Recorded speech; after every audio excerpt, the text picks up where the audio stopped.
রাত তখন গভীর, চারপাশ নিস্তব্ধ, শুধু দূরে কুয়াশায় ঢাকা মাঝে মাঝে শেয়ালের ডাক শোনা যাচ্ছিল। এমন এক রাতে কলেজ পড়ুয়া ছেলে রাহুল ফিরছিল শহর থেকে গ্রামের বাড়ি।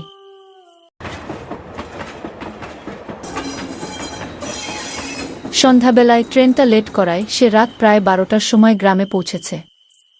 স্টেশন থেকে গ্রামে যেতে হয় একটি সরু পথ দিয়ে, যার দুপাশে বাড়ি আর কিছু দূরে বন। রাহুল টর্চ জ্বালিয়ে পথ চলছিল। হঠাৎ সে শুনতে পেল কে যেন দূর থেকে তার নাম ধরে ডাকছে, রাহুল, রাহুল।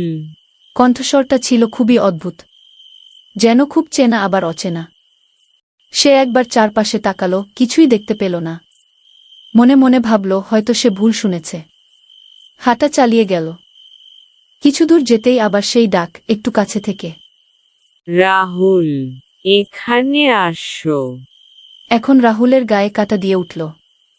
সে স্পষ্ট বুঝতে পারছিল চারপাশে কেউ নেই, তবুও যেন কোনো অদৃশ্য অস্তিত্ব তাকে আহ্বান করছে। হঠাৎ করেই ঠান্ডা হাওয়া বইতে শুরু করল। গাছের ডালে ডালে কাঁপুনি, টর্চের আলো যেন মৃদু হয়ে এলো। রাহুল হাঁটার গতি বাড়িয়ে দিল, কিন্তু সে বুঝতে পারল যত দ্রুত হাঁটছে পেছন থেকে সেই ডাক ততই দ্রুত এগিয়ে আসছে। একসময় এক বুড়ি পথের ধারে দাঁড়িয়ে তাকে ইশারা করল, শুধু করুণ কণ্ঠে বলল, ও পথে যেও না বাছা, নিশির ডাক হয়েছে। নিশির ডাকে সাড়া দিলে পথ হারিয়ে চিরদিনের জন্য হারিয়ে যাবে। রাহুল থমকে দাঁড়াল। গল্প শুনেছে সে। নিশির ডাক মানে অশরীরী আত্মার ফাঁদ। যারা ভুল করে সাড়া দেয় তারা আর ফিরে আসে না। কিন্তু শহরে পড়া ছেলেদের মস্তিষ্কে তো বিজ্ঞানের বালাই। রাহুল মনে মনে হাসল। ভাবল বুড়ির গালগল্প। তারপরে বুড়ির ধরা বারণ অগ্রাহ্য করে পথ চলা শুরু করল। মাত্র কয়েক কদম এগিয়েছে, আবার সেই কণ্ঠস্বর, এবার যেন ঠিক কানের পাশে।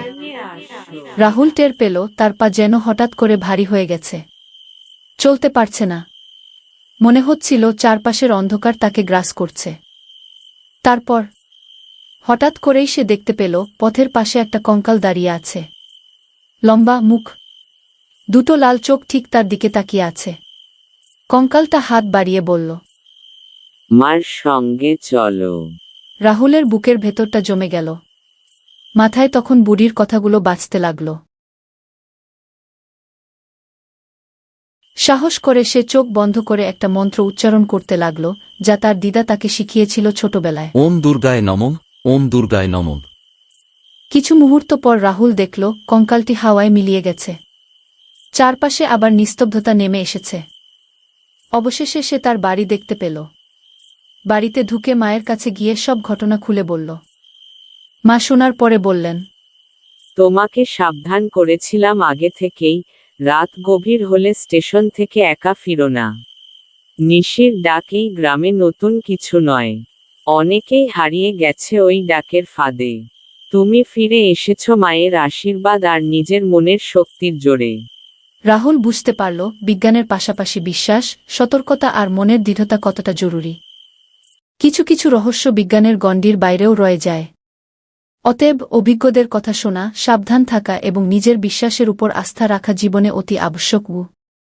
তো বন্ধুরা, আশা করছি ভিডিওটা তোমাদের ভালো লেগেছে। যদি ভালো লাগে তাহলে একটা লাইক দেবেন, কমেন্ট করবেন ও শেয়ার করবেন, আর অবশ্যই চ্যানেলটাকে সাবস্ক্রাইব করবেন ও পাশে থাকা বেল আইকনটি ক্লিক করবেন যাতে আমাদের পরবর্তী ভিডিওর নোটিফিকেশন মিস না যায়। দেখা হচ্ছে পরবর্তী ভিডিওতে, ততক্ষণের জন্য টাটা।